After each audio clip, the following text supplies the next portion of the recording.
Hi, Analisa Six here to bring you the June 2023 horoscope for the zodiac sign of Virgo for sun and rising placements. Coming at you from the Lady of Leisure headquarters, this corner in my house where I sit on the floor and disseminate your horoscope. Also here for the Sober Curator, where you can also find me.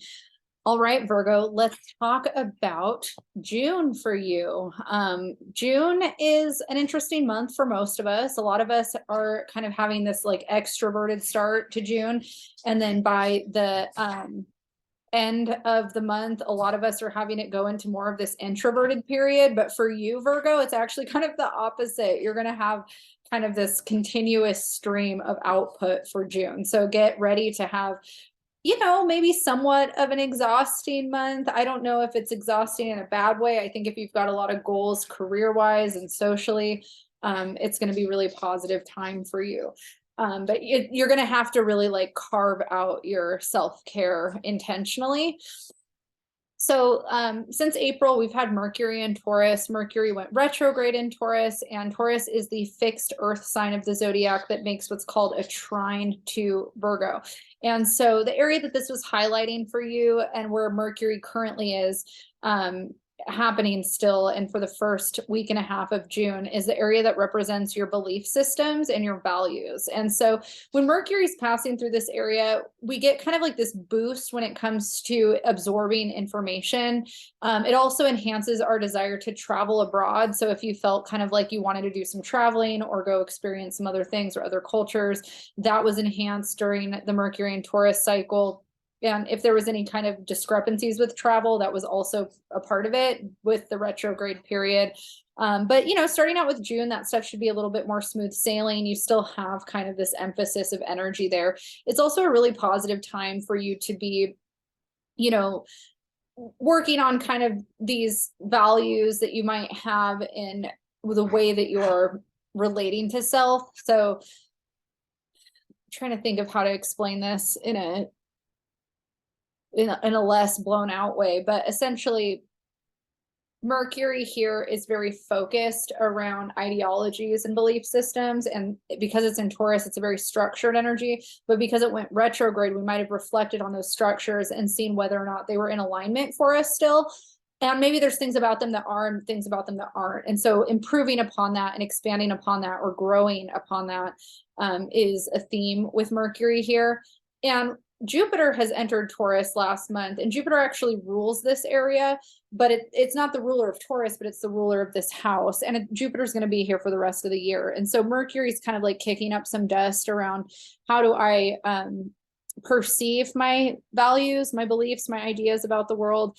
How do I learn from the world? How do I disseminate what I'm learning? How do I share my knowledge? Who am I, getting this knowledge from?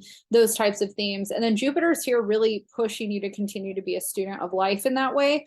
And it also emphasizes a need to reflect and review your belief systems and values and your connection to your own spirituality. And so with Jupiter here, we might be inclined to want to find another teacher of these things in some way, or we might be inclined to want to join some kind of educational program to expand our knowledge, or we might be in a position where we want to teach others and pass our wisdom down, or both. I think that as a very Jupiter dominant person, I tend to fall into the both category where I really love absorbing knowledge and information, whether I'm self-teaching or taking a program.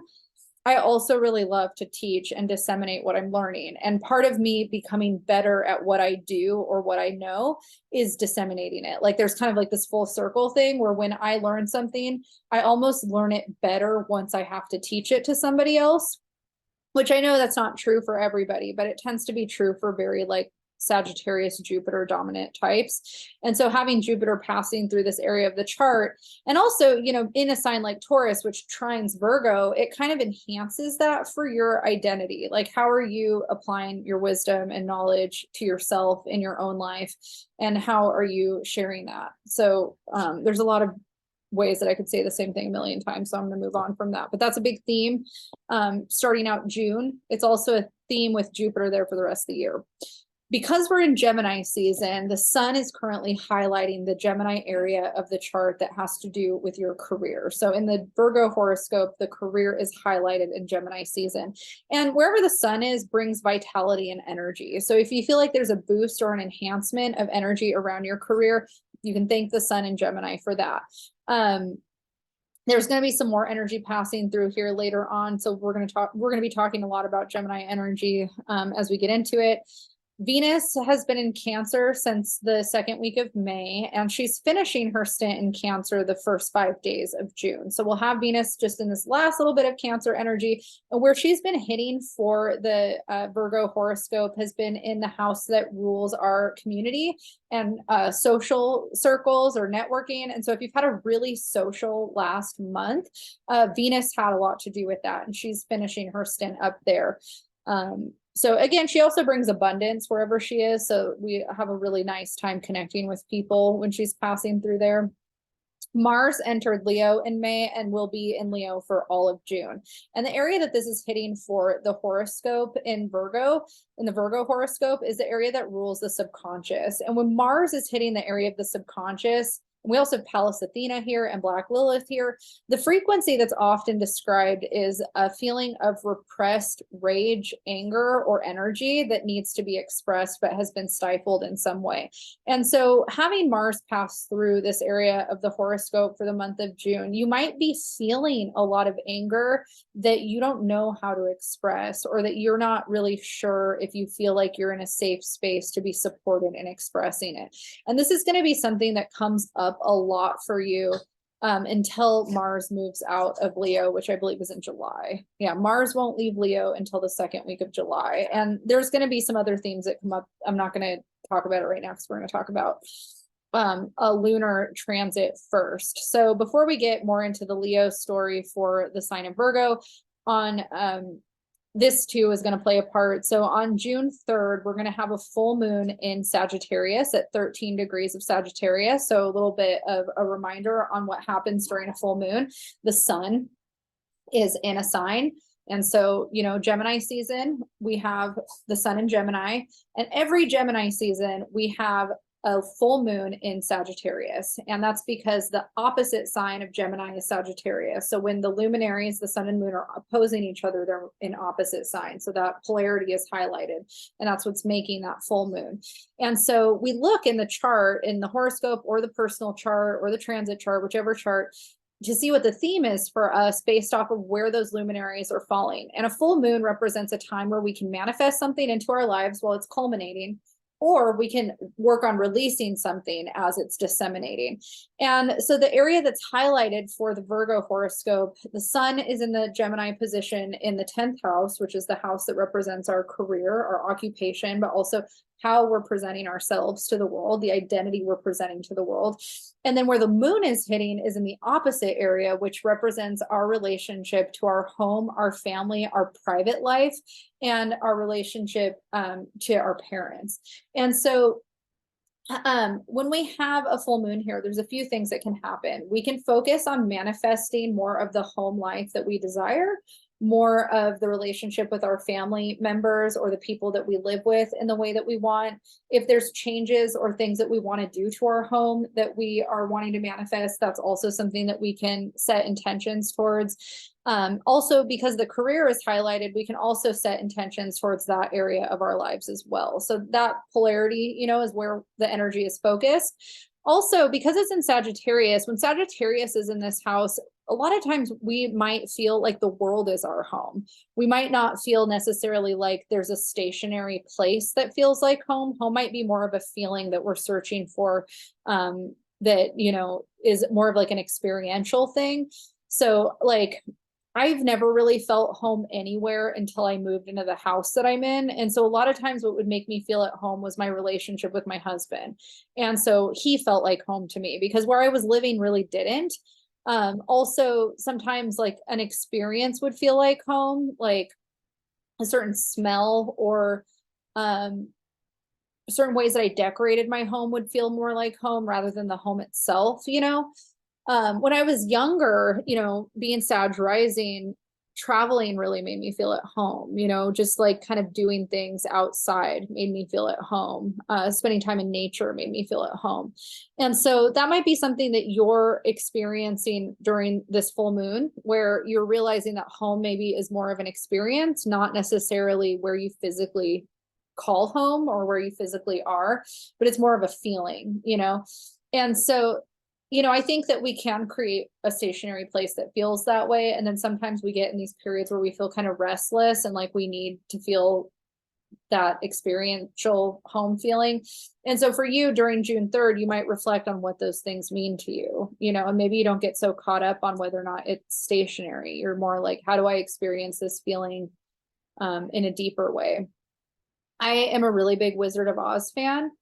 And there's so much esoteric symbology in the Wizard of Oz. The yellow brick road to me symbolizes the search for gold in alchemy, which, alchemists have been misunderstood for a long time of them just trying to turn lead into gold. But there's a whole spiritual, symbology where lead is the material self, the ego, the heavy self, and the gold is enlightenment, and where we become free of the weight of humanity or the world or our egos or whatever that story is.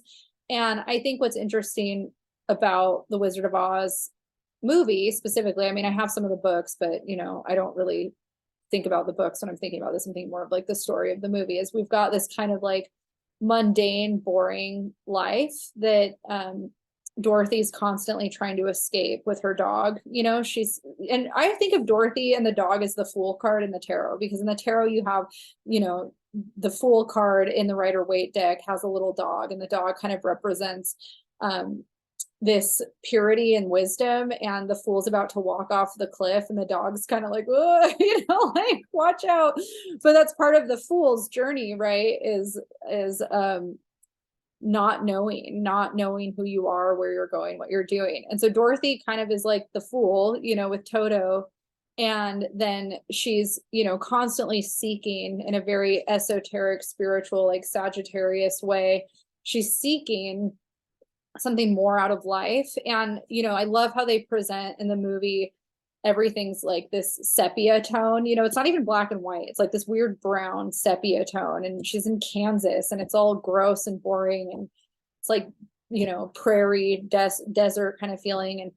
And, it seems kind of assumed that she's an orphan because she is living with her aunt and her uncle on this farm out in the middle of bumfuck, and she's just not into it. Right. And then the tornado comes and like, swifts her away in the house, and there's all this symbology around the house and the tornado.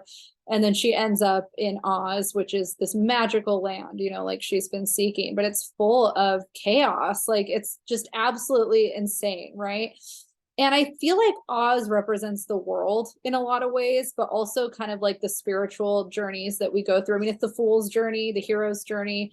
And I feel like watching her encounter all these characters, and like the good witch, the evil witch, the munchkins, the scarecrow. I mean, the scarecrow, the Tin Man, and the cowardly lion. You have the triple, the three going on, which to me represent the Star of David, like the triangle. You've got the heart, you've got the strength, courage, you've got the mind, the brain, all that kind of stuff. And she's here with that symbology, and then she's trying to find home. Well, she has these ruby red slippers, which are obviously like your root chakra, and at the end of the movie, when she goes through all this trial and, all these things, the guy that supposedly can help her is just a charlatan, a total illusion, Oz. And then it's like the whole moral of the story is that she had the power to go home all along, right? So she clicks her heels, root chakra, and she's home. And I think that in all like my spiritual seeking and studying, what I found, is that we can obtain that feeling of home in meditation, or like that soul connection that we're looking for. It comes from within.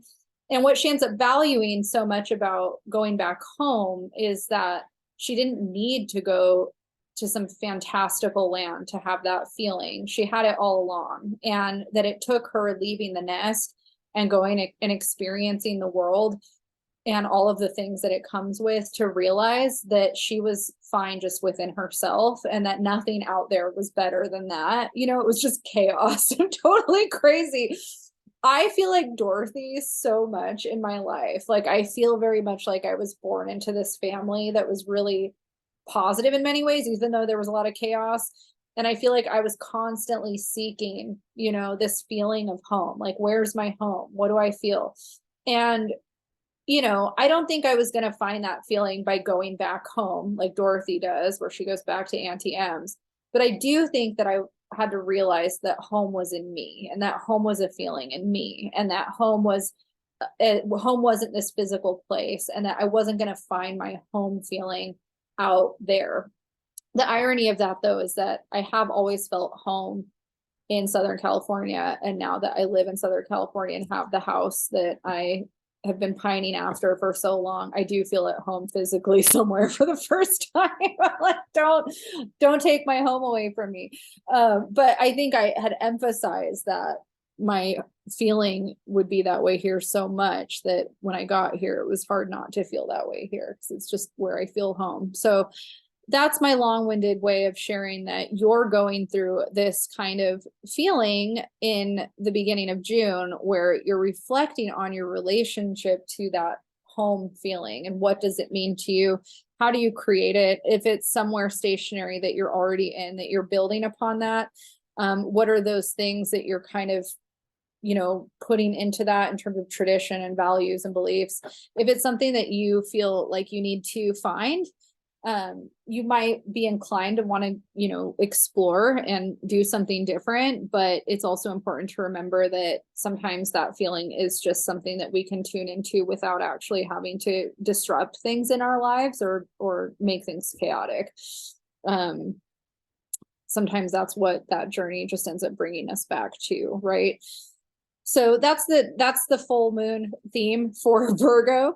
After the full moon, Venus is going to enter Leo on the 5th. So the full moon's on the 3rd. Venus will move out of Cancer and enter Leo on the 5th. And Venus is entering that area that Mars has been in, where it's the subconscious, the dream world. And again, the area where a lot of times in the interpretation of this transit, it's interpreted as repressed anger that starts to come, you know, out in ways that, you know, because it's in the subconscious, it can come out in dreams, where we're really upset in our dreams. Maybe we're experiencing violence, or dreams that are really scary or disruptive. And usually if we're having violent dreams, like if there's murder or death or some kind of, you know, horrible thing that happens in the dream, it's usually representing some kind of death and rebirth cycle that needs to happen within our ego or our sense of self. And, you know, there can be repressed anger around that, or repressed rage that needs to come out. Venus entering this area comes in to try to help bring some peace and calmness and resolution.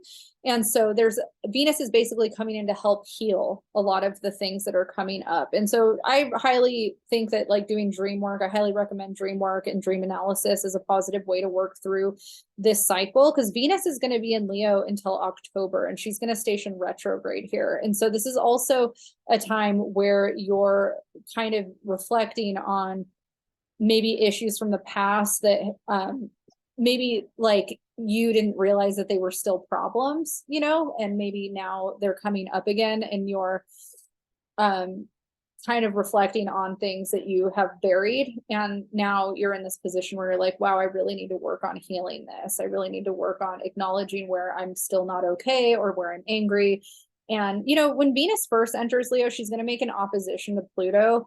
And that's happening in the area that rules health and daily routine. And so, you know, a lot of this stuff, like if you repress anger or resentment or things from the past that you haven't truly let go or forgiven or healed, it will affect you in your health, in your body. And so that might be something that comes up for you, where you're like, I really need to work on healing this and letting it go and releasing it somatically and in my subconscious, so that I can fully, you know, move forward in my body and feel healed.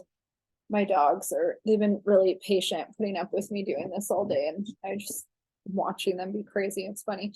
So after Venus enters Leo on June 11th, we have a pretty big astrological day. I go into it deeper on the June 2023 forecast video. I don't go into all the little transits in the horoscopes because it's too much, and also it's more relevant to look at the transits in your individual chart rather than your horoscope chart. But I do cover the transits in the forecast videos for the month, so go back and watch that video if you want to know exactly what's happening on June 11th, because it is a really big astrological day.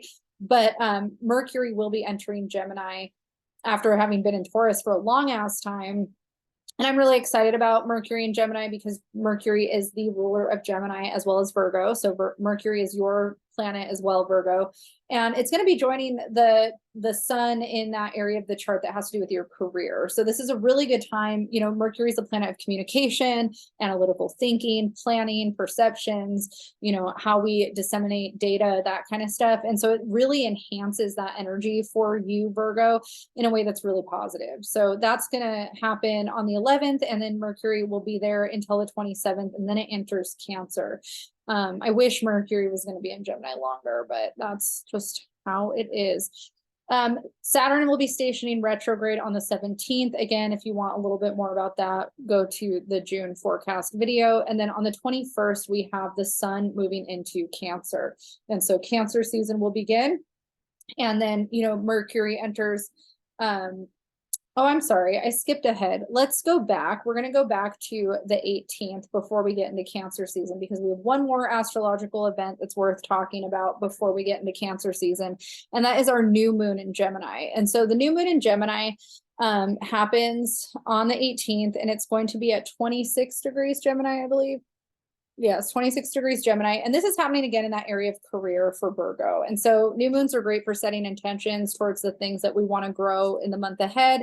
And so if you have career goals and things that you're planning on trying to do in the next month, this is a really positive time to set intentions towards that, especially around things that like Gemini and Mercurial energy typically rule. So things like studying data, facts, information, disseminating information, communication, having clear, you know, perceptions or dialogue around what's happening in the working environment, making plans, you know, that are easy to follow for people, that kind of stuff, problem solving, you know, that kind of thing. So that's really positive, and that's happening on the 18th. I think it's the 17th for the Pacific coast and the 18th for the East Coast.